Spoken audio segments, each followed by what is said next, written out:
What's going on, guys? So today I'm going to be doing a repair on my 2005 Ford F-150. It is a four-wheel drive model, and this repair also should be pretty much the same for any 2004 through 2008 Ford F-150s with four-wheel drive. I'm not sure if it's the same for two-wheel drive models, but it should be pretty similar. Don't quote me on that.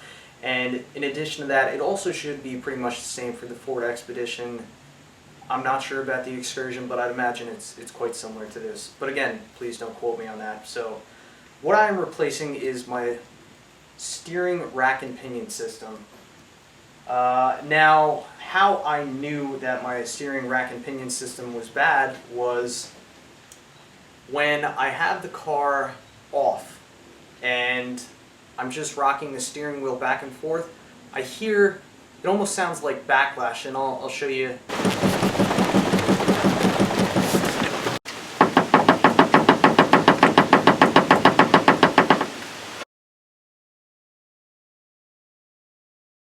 That is your steering shaft right there. There's a universal joint right there.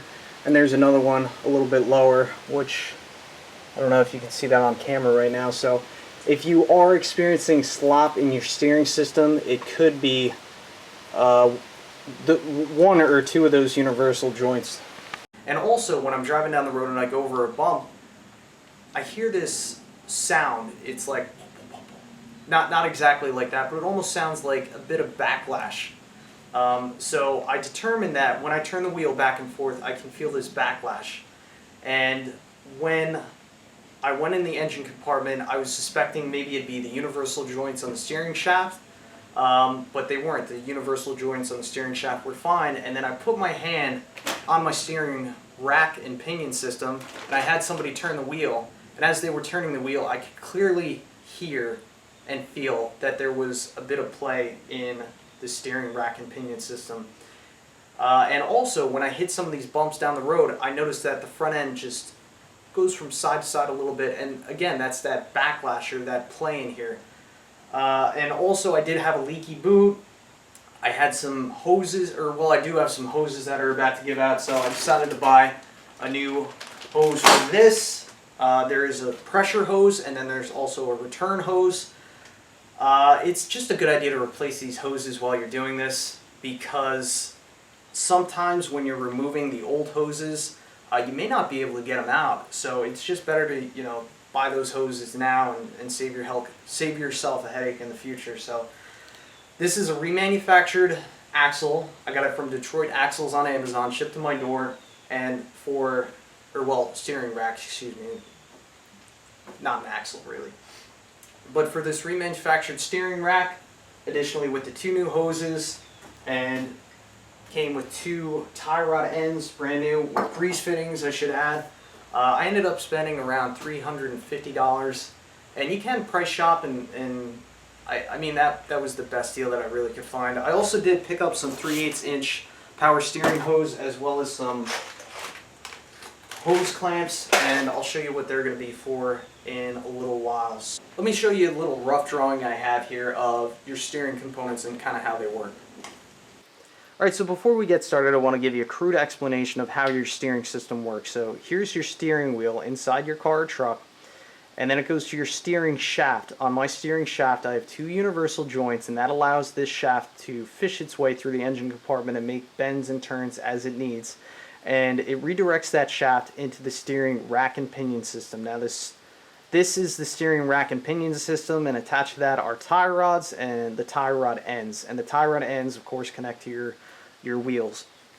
So back in the olden days, they didn't have power steering system. They just had likely a rack and pinion system, and it made it difficult to turn the wheels. We're kind of spoiled these days because we have power steering. And how this power steering works is you have your power steering pump, which that's run off a belt off the engine, and there's a pressure line which goes into your rack and pinion system. And then from there, there's two lines that go into the rack and pinion system, and then there's a return line. So pressure comes in here, it goes throughout your rack and pinion system, and I'm not exactly sure how it works, but as you turn the wheel, the pressure from this line just helps everything turn effortlessly. And then you have a return line that goes to a cooler, and then it eventually returns back to the pump. So I'm going to be replacing my pressure line as well as my return line. As I mentioned earlier, it's a good idea to do that while you're replacing your steering rack system. So I was hoping to do this repair outside. I need to get this done today, but it's raining outside, so I'm going to be a little cramped here in the garage. So, okay, my audio got cut out, so I'm going to record over this clip. And basically what I'm saying is, after you finish replacing your steering rack, you are going to need to do an alignment at home, which it isn't that difficult, and I will teach you how to do that in my next video. But what you're going to want to do is roll your truck onto something that reduces the friction in between the tires and the ground. So a piece of plexiglass, a piece of flooring tile, because when we do the alignment later, it's just going to make it a lot easier to adjust the tie rod ends if you have something to, reduce that friction there. I'm also going to find out in this video that I do need to take the front tires off, so now is a good time to take off your front tires, jack up your front end. Just make sure you have your wheels shocked, the emergency brake set, and you have some secondary bracing underneath the front of the truck, so that way you're completely safe. Okay, so the first thing I've done is up in here, see if I can get my hand up there. There was a 10mm bolt connected to the lower universal joint on the steering shaft, and that was right where my finger was, and I just took a 10mm wrench and loosened that up, and this is what that bolt looks like. So I'm going to put that in my magnetic tray. Okay, so the first thing I just did is I took a bolt off this universal joint. Where my finger is, that's the lower universal joint for the steering shaft. And there's a 10mm bolt where my finger is right here. And what that does is that locks the lower universal joint into the steering rack main shaft. So I've taken that bolt out, and now I'm going to take just anything I can to try and lift up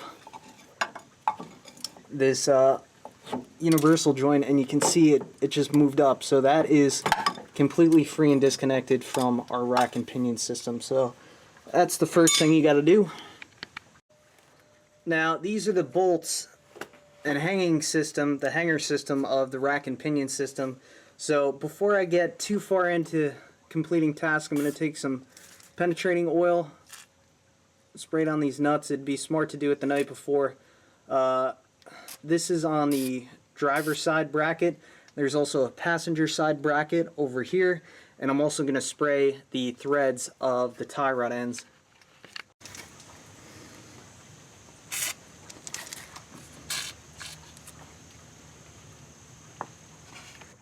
So I was hoping I was going to be able to take the tie rod ends without taking off the tires, but I'm not going to have enough clearance to get my wrench in there and take those off, so I'm going to have to jack up the front end, take the tires off, and then I should have access to the tie rod ends.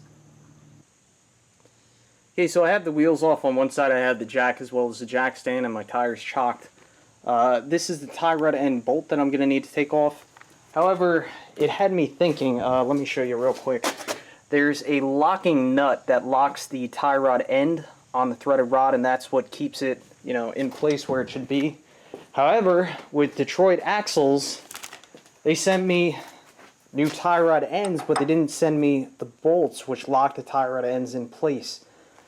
So the tie rod ends get threaded onto this threaded rod here, and again there's a bolt that locks against this tie rod end. Another thing with Detroit Axle, they sent me two slightly different tie rod ends, which I looked at the bags of both of them, and both of them have the same part number, ES3691, ES3691. So I'm guessing these may just be remanufactured parts, and one's a little bit different than the other, so hopefully both these work. But I'm not 100% satisfied with Detroit Axles right now. And additionally, the way they give you this rack and pinion system, it's in this bag, and it's just covered in power steering oil. I don't know if that's completely necessary, so I'm not really thrilled about that. But anyway, I'll figure that out when we get to that point. I got to keep taking this rack and pinion system off here. So this should be a 21mm bolt, and we'll see if we could get this bolt off here. Righty tighty, so I got to go the other way.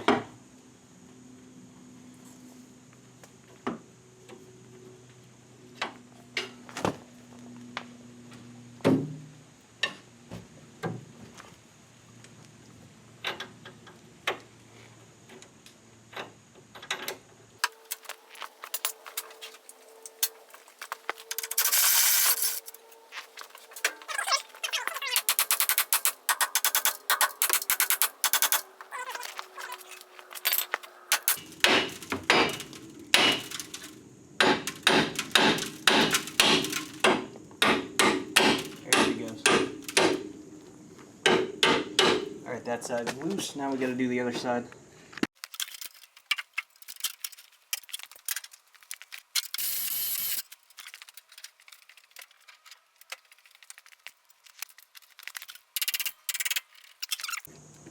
Okay, so now that we got the lower universal joint disconnected, both the tie rod ends are loosened up and they've been knocked down, so they're just kind of hanging out right now. Also, what I've done is behind this cooling fan, or radiator, whatever you want to call it, for the power steering fluid, there is a bracket back here, which I don't know if you can see that. You can see I bent it back and I've removed this power steering line, which this goes to the junction on the rack and pinion system. So that, I believe, is our pressure line, and there is a sensor along this line too, but I believe there's enough slack in it now that I've removed it out of that bracket that it will just drop down. And the other power steering line that goes to that junction is going to be, I believe, this line. So after I disconnect this line from this radiator, and after that, then I can start taking off these 4 bolts, and then this thing should drop right out of here.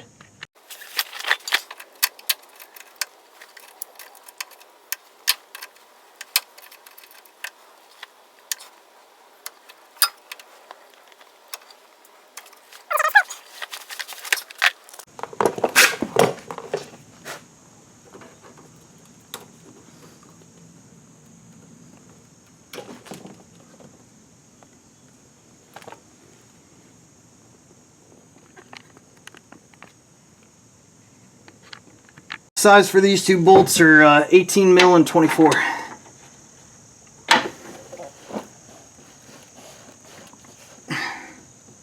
That is the right way. Yes. Oh, God.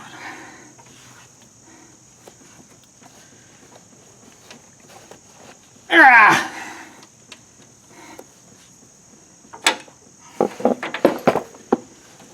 I don't know how the hell I'm going to get a second plate on this. Oh,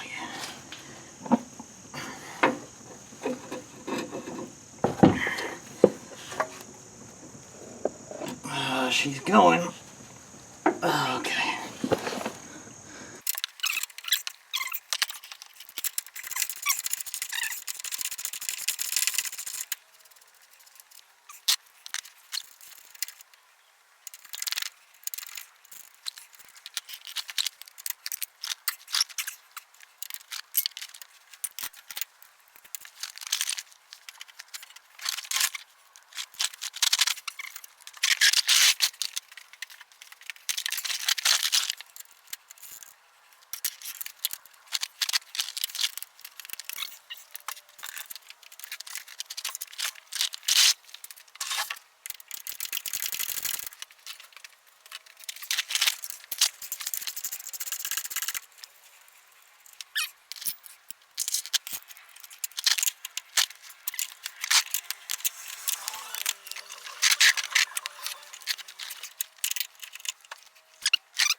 Okay, so the brackets that hold the rack and pinion system up, there are 2 bolts on each bracket, which you just saw me struggling with. The 18 millimeter bolts, they came out just fine, but the vertical 24 millimeter bolts are spinning on the top. Now, I can't get a monkey wrench in there and hold it for 2 reasons. One, I'm worried that because of the amount of torque on the bolts that the monkey wrench is going to slip off and it may damage the bolts or to the point where I can't get them off. So, and secondly, there's a brake line up there, so I got to be careful about what I put to hold the top portion of those 24 millimeter bolts. So I ended up taking a ride down to Tractor Supply, and I got their one and only 24 millimeter socket. It's a deep socket that should work fine, so I'm going to have to hold that on the top while I try and use the breaker bar on the bottom. I also checked the Tractor Supply for the nuts that lock on these tie rod ends. Tractor Supply didn't have them, but I did go down to a hardware store, and I did have luck in finding them. All they had was grade 8, but that's fine. So I could not find any information on what size bolts these are. And the proper name for these bolts are called jam bolts. So if you do get screwed and they don't send you jam bolts, the proper size is they are 16 millimeter bolts and they have a 1.5 pitch. And these ended up costing me $1.55 each, which it's not a big deal. I mean they should include them, but you know, whatever. It's done now. So let me get under here and we'll try and take off those 24 millimeter bolts now. It's a different size up top. Are you kidding me? Is it really different size up top? Because I'm not going to be happy. Oh, God, you got to be kidding me. So this whole point, this whole trip for me to go down there to get this 24 millimeter for the top was completely a waste of time. Let me try and see what size is on the top now. 21, 22 maybe. 22 is close. Let me try 21. If I can find it. 21. Oh, that annoys me. It's a 21. You know, I should have checked the 24 up top. I could have sworn I did, but whatever. Learn from my mistakes, people. The top is 21, bottom's a 24.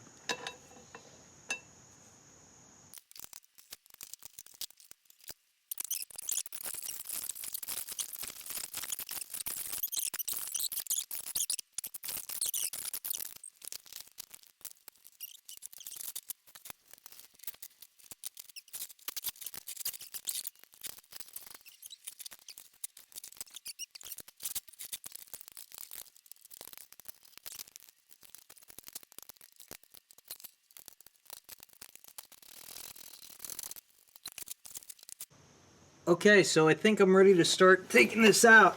It was a pain in the neck to get all these bolts loosened up, but now that they're all loosened up, I'd imagine this should come out of here in one fashion or another. Okay, you can't just take that bolt straight up, so I guess I gotta take this lower bolt off first. And it's lightly seized on there. Yeah, that came off, not too bad. Bracket's a little rusty on there. So before I took the bolt out all the way, just used that breaker bar to move it some. I don't want this thing to fall on my head, so that's what I'm worried about. Take this out of here.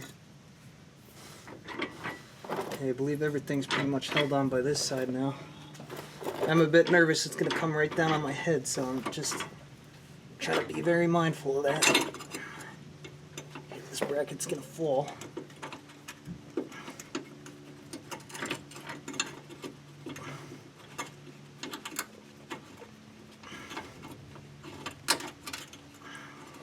And, yep. I was expecting that. Right, now it should drop down in one fashion or another.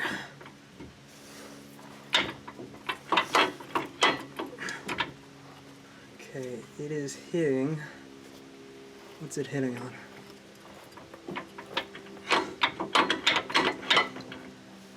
Okay, so I was trying to take this thing out of here without taking off these lines because the lines are shot and I'm replacing them anyway. But they're actually, or the pressure line is being bound up on the frame and it's not giving me enough clearance to shimmy this thing out of here. So what I plan to do, I think I got enough room to get a hacksaw up in there and I'm just going to cut the lines right there. Okay, maybe not. This clip looks like it might be important.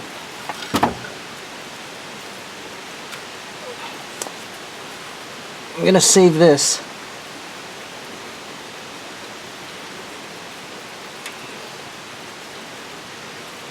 Looks like it's to prevent that line from bending too much, so I'm going to save that. With this other line, I think I could just hacksaw this right here. I do have this clamp down below, so if it falls a little bit, in theory it should catch it.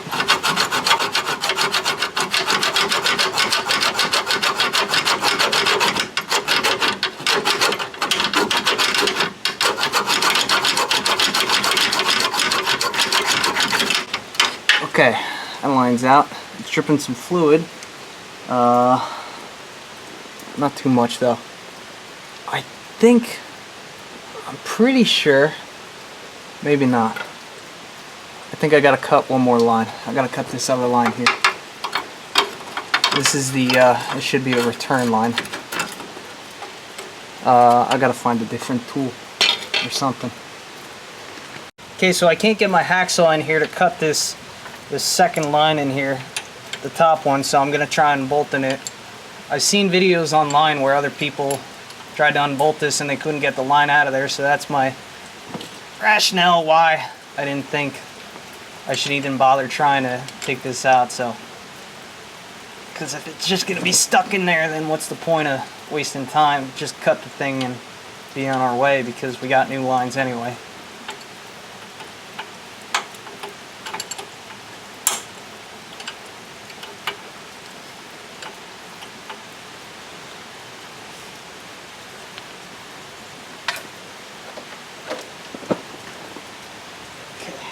Out of there.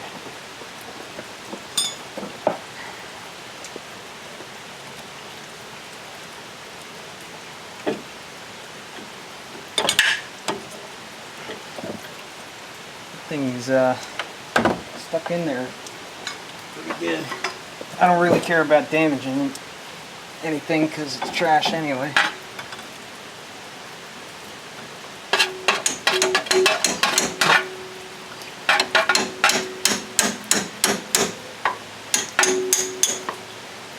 No way, it actually came out. Kind of surprised. Okay, now in theory this thing should drop out of here, but it's hooked on the lower one.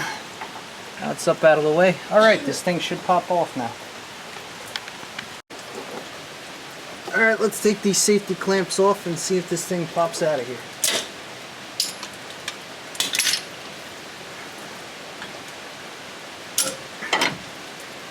Oh yeah, you ready to catch it?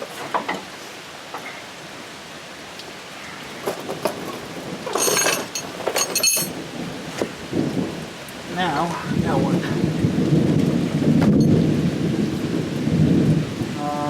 This is bulging out. Yes it is. Shift it to one side until the ball joint pops out on one side. Maybe. Probably should have brought it the other way. Ah, hell, I'll just slide it all the way out this one way.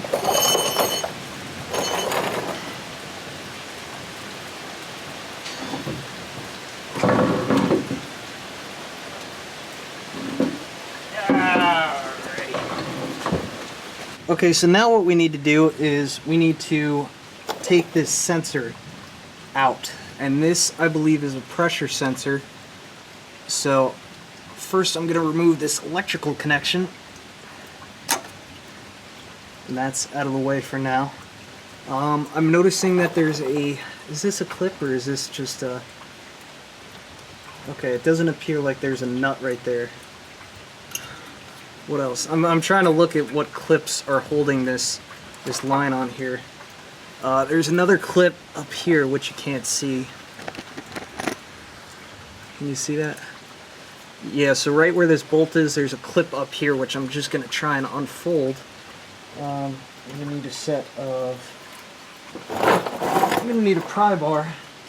Where's my pry bar? There we go.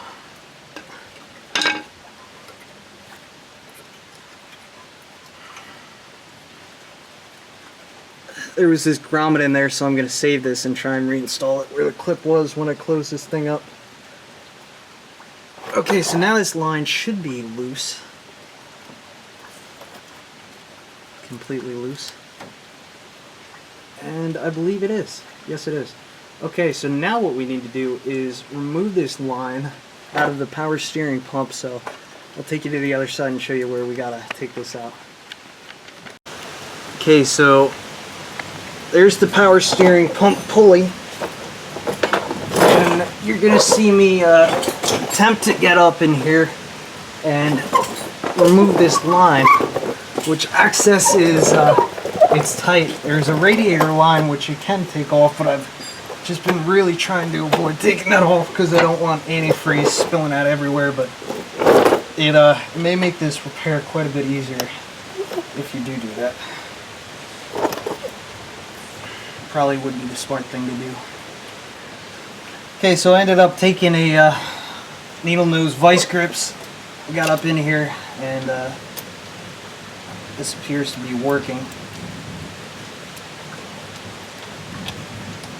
Just got to figure out how I'm going to get the new one on there. This is probably one of the most difficult parts of this thing so far.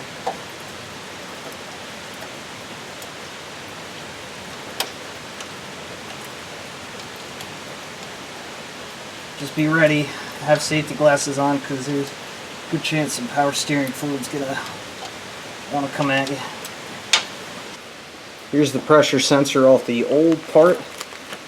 I'm going to try and break this loose. I got a feeling she's going to be on there pretty tight.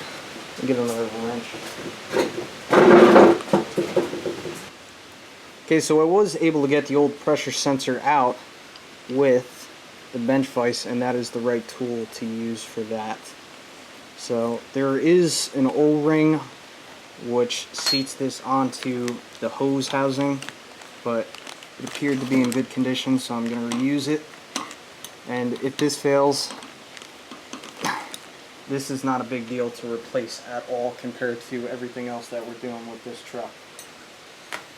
Okay, yeah, so this pressure hose is ready to be installed pretty much. The only thing I'm slightly worried about is capping the end of this or protecting this so it doesn't get debris in it while I'm installing it, so I'm going to get a piece of tape and put it on there. Okay, here's the new hose. As you can see, I taped off the ends just to make sure no crud gets in there while I'm installing this. The old sensor's installed. I had to transfer this old bracket, which this sits on, I believe, one of the bolts to the power steering pump or something like that, one of the engine components. I think there's supposed to be a nut on there, but there's no nut on there, so whatever. So yeah, I gotta put this thing in here now, which it's gonna be very difficult for me to do on camera, so I'm gonna skip that. I'll just check in with you after I get it in there. Okay, so I had that new pressure line coming off the power steering pump in there completely. It was really tricky tightening up the section of it where it goes on the power steering pump. That's probably been the most difficult task of this job right now. You see that black pipe right there? That is a coolant line, so you can remove that and gain access, but still, the right set of tools to have for this would be crow's feet. I ended up using a pair of needle nose vice grips to tighten it down as much as I could. Then I used, I believe it was an 11/16 inch wrench to cinch that down the rest of the way. And there's the new line. There's the old pressure sensor, which has been reinstalled. There's a bracket right here, which there's a bushing in there, and then I just re-clamped down the old bracket. And there's another, well, you can call it a bracket or a holder, whatever you want to call it. There's another one right behind this cooler, which I've reinstalled, as you can see. And then the tail of that line is just right here for right now, and I'm gonna put that into the rack and pinion after it's installed, so I'm just gonna hide that out of the way. Again, as you can see, it is taped off to make sure I don't get any debris in there, so I think we're ready to install the new rack and pinion steering system.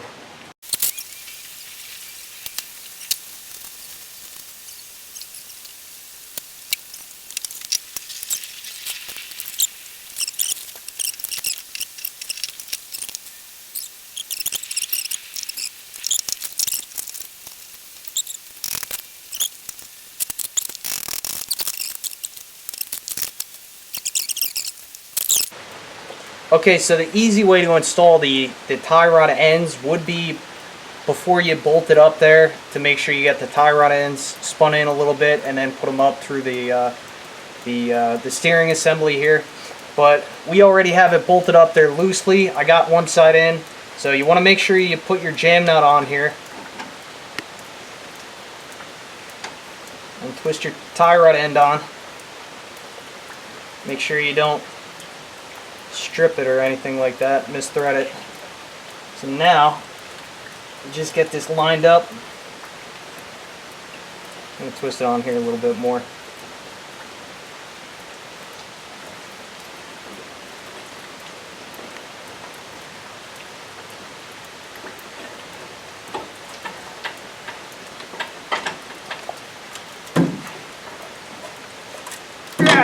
Okay, you see that pop up? Okay, so after the tie rod end pops up, my specific model has a castle bolt. And we just got to remember when we tighten these down that there is going to be a cotter pin that goes through this. So, yeah. Alright, so now that both the tie rod ends are loosely snug on there, now I'm going to get back underneath and tighten up these. An important reminder, when you're tightening up the bolts for the rack and pinion system, make sure you tighten up the 24-inch vertical bolts first and then tighten up the 18mm side bolts, because you want it to pull that rack and pinion system up completely, and then the 18mm bolts are just, they're kind of like stabilization bolts for the brackets there. Okay, so I figured, you know what, before I tighten up these bolts, it'd probably be a good idea to put the new hoses into the I've been calling it a valve body, because when I start tightening this down, then there's a chance of debris going in there. So very carefully I'm going to guide the lower hose in first.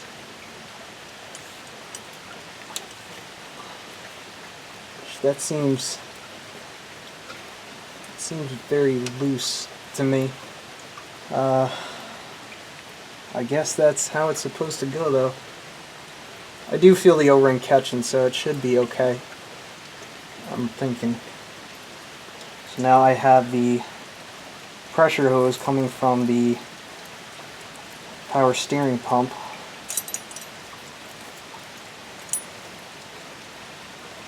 My hands are filthy, by the way, so I'm trying to keep this clean.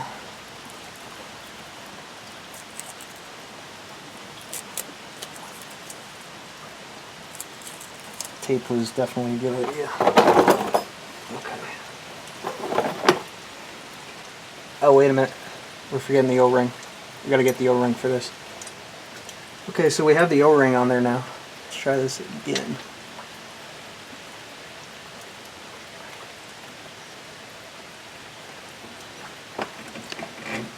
The Eagle has landed.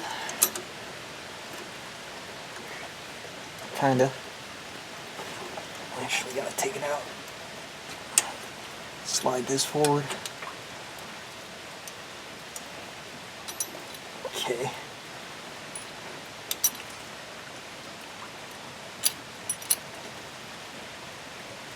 Okay.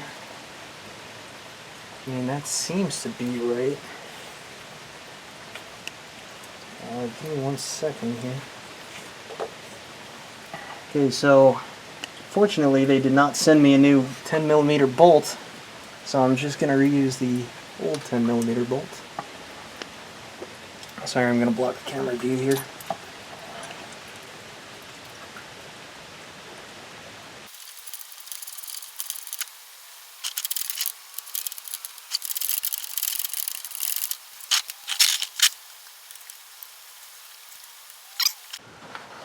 Okay, so here's the new return hose, and I had to reuse the old clamp.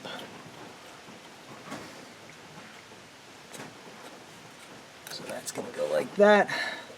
It's going to slide right on here onto the radiator. So after it goes through, after the fluid goes through the power steering rack, it gets kind of warm, especially after cycling through that pump. Oh, come on. And it goes through this radiator, which cools it down. So here's a trick. So I actually have had a power steering leak on this truck in the past, and this hose is actually my fix. Now, this hose rusted out a good while ago. This happened maybe 4 or 5 years ago. I went to Ford to see how much this hose would cost, and the tech ended up saying it'd be like $115 for a Ford hose. Now, you could buy cheap hoses or non-OEM hoses like I did, and they are significantly less. But what works just as well is if you buy some hose, which I'm going to get the hose down here in a second, but I believe it's 3/8 inch hose, power steering hose. And all you do is, if it's a solid end right here, all you do is just cut out the rusted section, which the rusted section was right here, and you just reinstall the new hose. Now the rust has increased quite a bit. The rust goes all the way up in here. So what I plan to do is I'm going to cut out another section of this hose, and I'm going to cut out this rusted section all the way up to like in there. So I'm going to have to take, or what I'm going to do to cut that is, I have the needle nose vice grips with a metal blade, and this is a hacksaw blade, and I'm going to get up there, cut that, and then just reinstall a new piece of hose. Okay, so here's the rusty section of power steering hose. It wasn't going to give out immediately, but that's pretty bad right there. I'd imagine within another year that was going to start leaking. So it ended up getting cut off. Move your head. Up here. Could you hold that? Yeah, right like that. Okay, so here's where I cut it off to. So there's just a little bit of good stuff on there. I cleaned out the inside to make sure there was nothing, no metal shavings in there. So here's the new 3/8 inch power steering hose. I'm going to put a clamp on the end, and I'm going to try and get in here.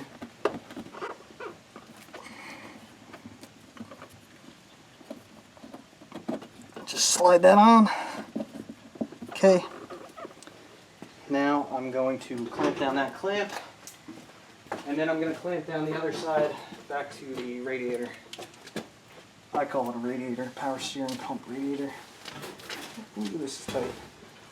Yeah, who's fat now?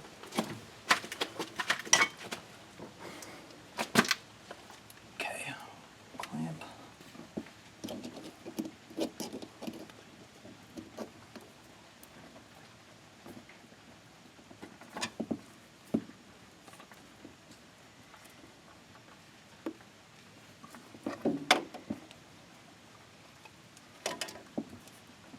Okay, and that is not coming off there the life of this truck now.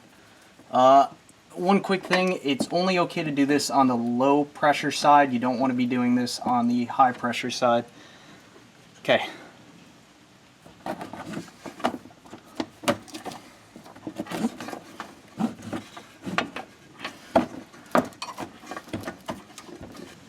Okay, again, here's what's left of the old hose. I'm going to get the new section of hose. I'm going to line it up to where I want to cut it. I'm going to cut this before I take off the old one in case there's any fluid in there. That way I lose as little fluid as possible. Okay, you want to make sure that you put your clamp on before you pop it off.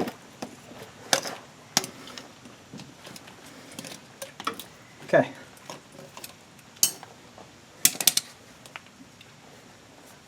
Insert the new hose.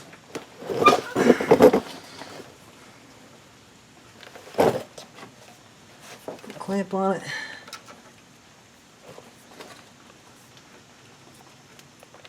Okay.